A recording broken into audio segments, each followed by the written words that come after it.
ওনাকে নির্মমভাবে হত্যা করা হয়েছে। সারা দেশে সাংবাদিকদের মতো আমরা বাসকালীন সাংবাদিকরাও সংক্ষুব্ধ, বিক্ষুব্ধ এবং ওনার প্রতি সহমর্মিতা জানানোর জন্যই আজকে আমরা রাজপথে দাঁড়িয়েছি।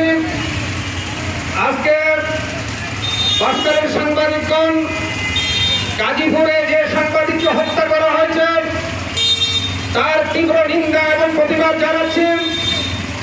একই সাথে অবিলম্বে খুনিদের শুধু গ্রেপ্তার করলেই হবে না, অবিলম্বে তাদের দৃষ্টান্তমূলক শাস্তির দাবি জানাচ্ছি বাসকালের সাংবাদিকদের পক্ষ থেকে। সম্মানিত বন্ধুগণ, সাংবাদিকদের কাজ হচ্ছে যাহা দেখি তাহা লেখি। এই লেখালেখি করতে গিয়ে নির্মমভাবে কুপিয়ে হত্যা করা হয়েছে, জবাই করে হত্যা করা হয়েছে। এর মতো কলঙ্ক সাংবাদিক সমাজের জন্য খুবই মারাত্মক সময়। আপনারা হয়তো জানেন এর একটা পরিবার, এখানে এর 5 বছরের একটা মেয়ে আর 2 বছরের 2টা সন্তান আছে। এই সন্তান নিয়ে একটা পরিবার এতিম হয়ে গেল। আপনারা এই মর্মার্থ সবাই জানেন, বাংলাদেশের এবং বিশ্বের সকল মিডিয়াতে ছড়িয়ে পড়েছে এই হত্যাকাণ্ডের বর্বরতা। আপনারা জানেন এবং দেশবাসীকে জানাচ্ছি এবং সরকারের প্রতি অনুরোধ জানাচ্ছি, আপনারা বলে থাকেন সাংবাদিকতা জাতির বিবেক এবং সাংবাদিকতা হচ্ছে রাষ্ট্রের 4র্থ স্তম্ভ। আপনারা যদি বিবেক এবং স্তম্ভকে ধ্বংস করে দিতে চান তাহলে রাষ্ট্রের কি হবে? রাষ্ট্রকে অনুপ্রাণিত করবে কে? রাষ্ট্রকে বিশ্ব দরবারে অনুপ্রাণিত প্রকাশ করবে কে?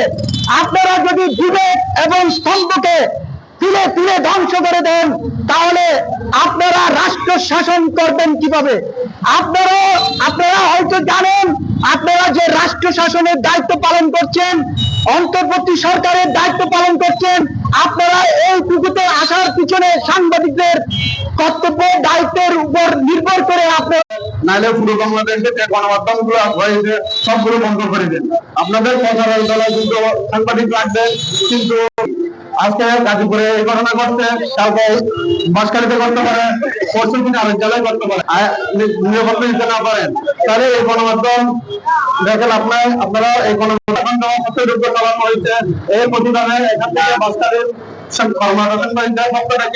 দৃষ্টান্তমূলক শাস্তি ও নিন্দা জানিয়ে আমার বক্তব্য এখানে শেষ করছি। আসসালামু আলাইকুম।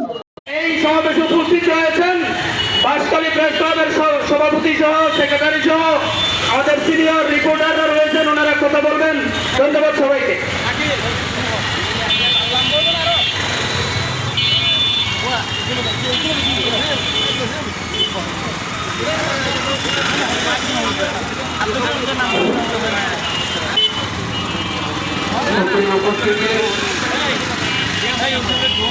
এলাকাবাসী, ব্যবসায়ী বন্ধুগণ, আপনারা জানেন আজকে আমরা কেন এখানে দাঁড়িয়েছি।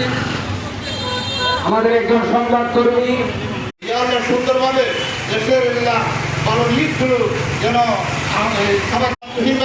জিন্দগির সমস্ত আপনি মাফ করে দেন আল্লাহ। তার কবরকে জান্নাতের টুকরা বানিয়ে দেন আল্লাহ।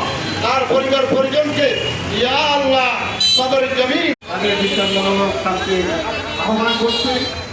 আমরা প্রথমে দোয়া করি আমাদের কাছে